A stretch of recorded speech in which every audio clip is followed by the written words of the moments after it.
never made it, but I know what it takes. Assalamualaikum warahmatullahi wabarakatuh. Saya Kiki Widya Astuti, NIM 1802066017.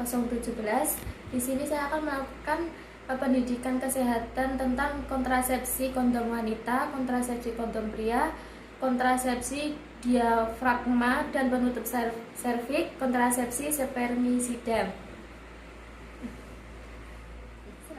Perkenalkan Ibu, dengan Ibu siapa? Pil. Ya, perkenalkan saya Bidan Kiki. Di sini saya akan melakukan konseling tentang kontrasepsi kondom wanita. Sebelumnya, apakah Ibu sudah tahu mengenai kondom wanita? Belum.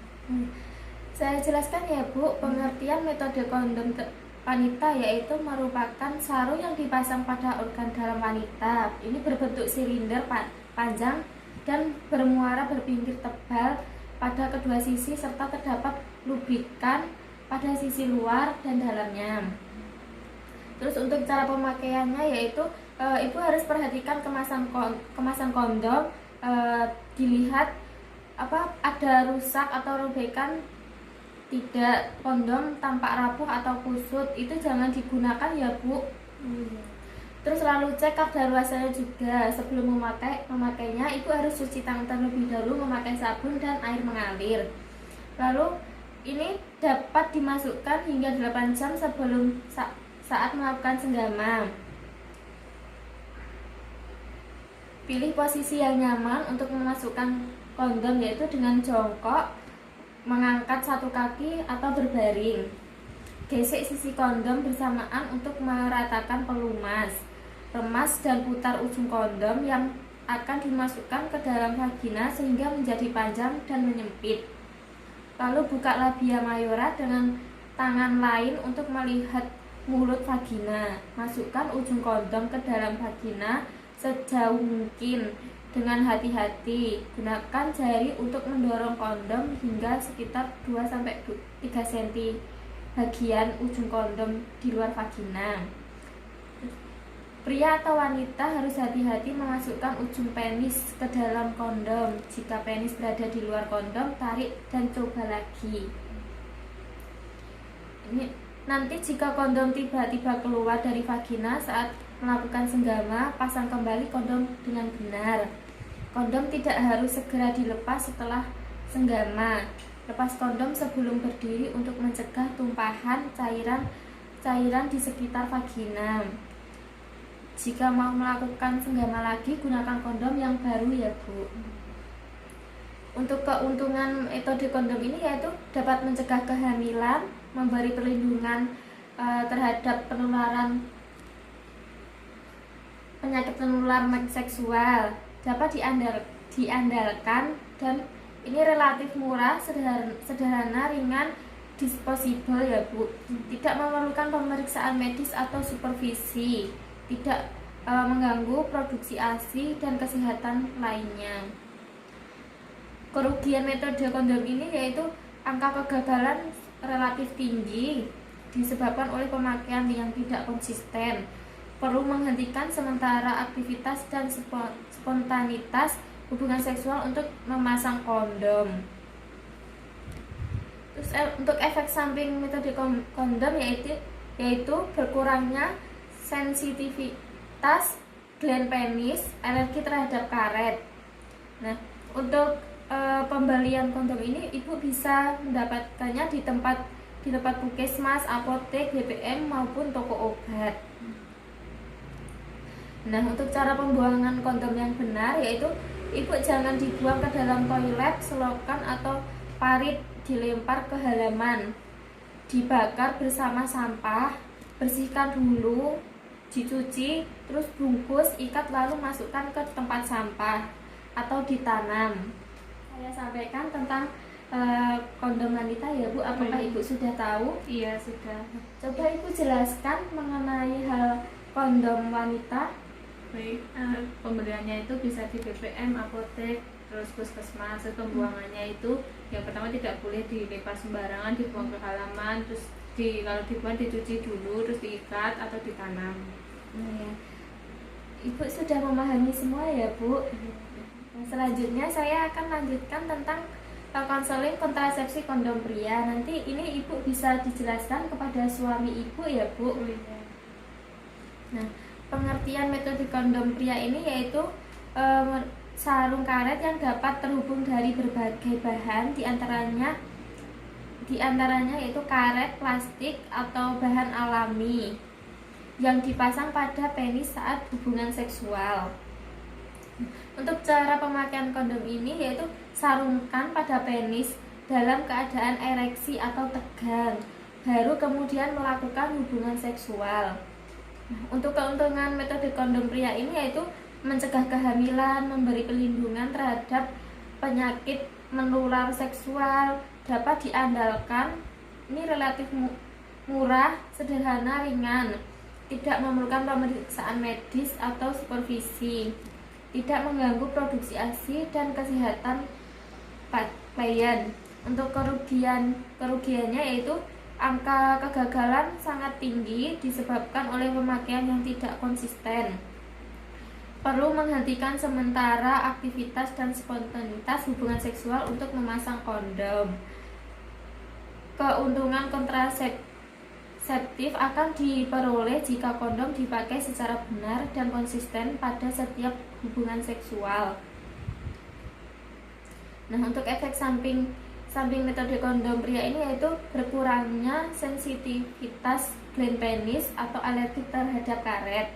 Nah, ini kondom ini juga bisa diperoleh di tempat apotek, puskesmas, BPM maupun toko obat. Nah, untuk cara pembuangan kondom yang benar yaitu jangan dibuang sembarangan ke dalam toilet, selokan atau parit, dilempar ke halaman. Ini bisa dibakar bersama sampah. Bersihkan dulu, dihulu, bungkus, diikat, lalu dimasukkan ke tempat sampah atau ditanam. Nah, berikut penjelasan kontrasepsi tentang kondom pria. Apakah ibu sudah mengerti? Ya, sudah. Ini nanti ibu bisa jelaskan kembali kepada suami ibu ya Bu. Nah, ibu bisa jelaskan mengenai kondom pria? Kondom pria itu keuntungannya yaitu bisa melindungi dari penyakit menular seksual, mudah digunakan, murah, dan tidak perlu pemeriksaan medis. Ya, sudah tahu ya. Kalau begitu saya lanjut tentang konseling kontrasepsi diafragma dan penutup serviks. Sebelumnya apakah ibu sudah tahu? Belum. Ya, saya jelaskan ya Bu. Pengertian tentang diafragma adalah cup berbentuk bulat cembung terbuat dari karet, plastik atau silikon dengan tepi yang kuat yang dimasukkan ke dalam vagina sebelum berhubungan seksual dan penutup serviks. Nah, sedangkan penutup serviks ini itu adalah cup berbentuk setengah silinder terbentuk dari karet, plastik atau silikon yang dimasukkan ke dalam vagina sebelum berhubungan seksual dan menutup serviks. Untuk kelebihan metode diafragma dan penutup serviks ini yaitu mencegah kehamilan dan melindungi dari berbagai penyakit menular seksual seperti chlamydia, gonorrhea, trichomoniasis, dan kanker serviks khususnya jika digunakan bersamaan dengan spermisida. Ini tidak mengganggu produksi ASI dan kesehatan. Tidak mengganggu hubungan seksual karena telah terpasang sampai 6 jam sebelumnya. Tidak mempunyai pengaruh hormonal. Untuk kerugiannya yaitu efektivitas sedang, keberhasilan sebagai kontrasepsi bergantung pada kepatuhan mengikuti cara penggunaannya. Ini diperlukan pemeriksaan pelvik oleh petugas kesehatan terlatih untuk memastikan ketepatan pemasangan dan pemasangan relatif sukar. Pada 6 jam pasca hubungan seksual, alat masih harus berada di posisinya. Untuk cara pemakaian diafragma yang benar yaitu oleskan spermisida ke dalam cup diafragma, remas bersamaan, cuci tangan dengan sabun dan air mengalir sebelum memasang kontrasepsi. Pastikan diafragma tidak berlubang atau rusak. Masukkan diafragma 6 jam sebelum saat senggama. Tekan tepi diafragma bersamaan, masukkan ke dalam vagina sejauh mungkin. Pilih posisi yang nyaman untuk memasukkan diafragma seperti jongkok, mengangkat satu kaki atau berbaring. Masukkan jari ke dalam vagina sampai menyentuh serviks, sarungkan karetnya dan pastikan serviks telah dilindungi. Jika diafragma tidak nyaman, tarik dan pasang kembali. Lalu diafragma berada di dalam vagina paling tidak 6 jam setelah senggama. Jangan tinggalkan diafragma di dalam vagina lebih dari 24 jam. Jika akan melakukan senggama lagi, pastikan diafragma terpasang dengan tepat dan oleskan spermisida lagi. Nah, untuk cara pelepasan kontrasepsi yang benar yaitu cuci tangan dengan sabun dan air mengalir. Lalu masukkan jari ke dalam vagina hingga kap diafragma terasa. Masukkan jari di bawah kap diafragma perlahan lalu tarik keluar. Jangan menggunakan kuku. Lalu cuci diafragma dengan sabun dan air mengalir, lalu keringkan setelah penggunaannya. Untuk cara pemakaian penutup serviks yang benar yaitu isi sepertiga kap dengan spermisida krim, jeli atau busa. Lalu cuci tangan dengan sabun terlebih dahulu dengan air mengalir. Tekan tepi kap di sekitar serviks hingga serviks tertutup sempurna. Tekan perlahan bagian tengah untuk meletakkan kap. Masukkan penutup serviks hingga 42 jam sebelum melakukan senggama.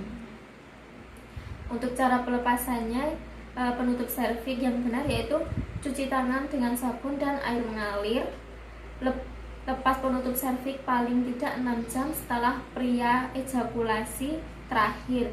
Namun tidak boleh lebih dari 48 jam berada di dalam vagina. Buka ujung-ujung kap untuk mengendurkan lekatan pada serviks, lalu tarik perlahan keluar vagina. Kemudian cuci diafragma dengan sabun dan air mengalir, lalu keringkan setelah penggunaannya. Untuk efek samping metode spermisida dan penutup serviks yaitu reaksi alergi dan infeksi saluran kemih, rasa nyeri, tekanan pada kandungan kemih dan rektum, timbul cairan vagina dan berbau jika dibiarkan lebih dari 24 sampai 48 jam. Berikut kontrasepsi yang saya jelaskan, apakah sudah jelas, Bu? Iya, sudah. Ibu bisa jelaskan mengenai tentang kontrasepsi penutup serviks? Oh iya, kontrasepsi penutup serviks itu tidak boleh dibiarkan lebih dari 48 jam dan efek sampingnya itu mengakibatkan nyeri tekan pada kandung kemih, terus bisa menyebabkan vagina berbau jika dibiarkan 48 jam. Ya. Kalau Ibu sudah mengetahui ya Bu, saya lanjutkan kontrasepsi selanjutnya ya Bu, yaitu kontrasepsi spermisida. Sebelumnya apakah Ibu sudah mengetahui tentang kontrasepsi ini? Belum. Ya, saya jelaskan ya Bu. Ya.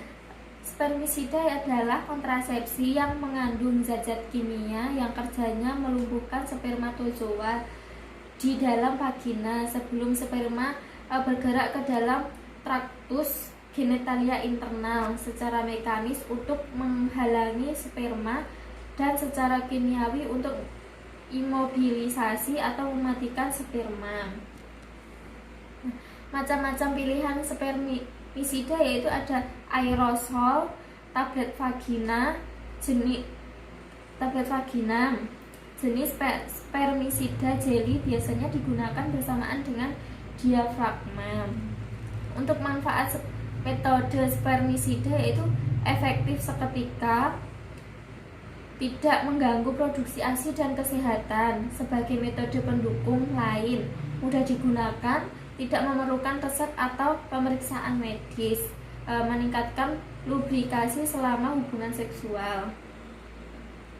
Untuk kerugiannya yaitu angka kegagalannya sangat tinggi, harus digunakan segera sebelum melakukan senggama. Bahkan ada spermisida vaginal yang perlu waktu 5-30 menit hingga spermisida bekerja. karena harus dimasukkan ke dalam vagina, ada wanita yang enggan melakukannya. Harus diberikan berulang kali untuk senggama yang berturut-turut. Dapat menimbulkan iritasi atau rasa panas atau terbakar pada beberapa wanita. Untuk cara pemakaian spermisida aerosol yaitu kocok tempat aerosol 20-30 menit sebelum digunakan. Tempatkan kontainer dengan posisi ke atas, letakkan aplikator pada mulut kontainer dan tekan untuk mengisi busa. Kemudian masukkan aplikator ke dalam vagina mendekati serviks dengan posisi berbaring, dorong sampai busa keluar. Ketika menarik aplikator, pastikan untuk tidak menarik kembali pendorong karena busa dapat masuk kembali ke dalam pendorong. Aplikator segera dicuci menggunakan sabun dan air, kemudian keringkan. Aplikator sebaiknya digunakan untuk pribadi. Untuk cara pemakaian spermisida tablet vagina atau suppositorial yang benar yaitu cuci tangan terlebih dahulu sebelum membuka karet, lepaskan tablet atau suppositoria sambil terbaring, masukkan tablet vagina atau suppositoria jauh ke dalam vagina, tunggu 10-15 menit sebelum memulai hubungan seksual. Sediakan selalu ekstra tablet vagina atau suppositorial di tempat. Untuk cara pemakaian spermisida krim atau jelly yang benar yaitu masukkan krim ke dalam aplikator sampai penuh, kemudian masukkan aplikator ke dalam vagina sampai mendekati serviks.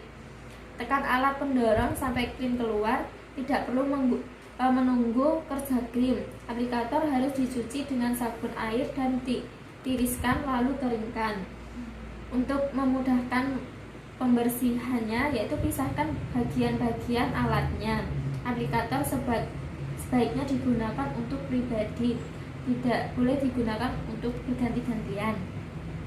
Untuk efek samping metode spermisida yaitu reaksi alergi pada wanita maupun pria. Suppositorial ini tidak meleleh atau tidak membentuk busa di dalam vagina.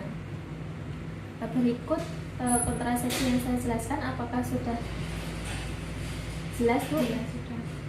Ibu bisa jelaskan tentang kontrasepsi tersebut sedikit? Oh iya, untuk kontrasepsi ini ada 3 jenis. Yang pertama aerosol atau busa, kedua suppositoria, yang ketiga jelly. Efektivitasnya segera setelah pemakaian dan itu tidak perlu pemeriksaan medis atau dengan resep dokter. Itu yang bisa saya jelaskan tentang kontrasepsi, macam-macam kontrasepsi ya Bu. Semoga bermanfaat untuk Ibu. Terima kasih atas waktunya Bu.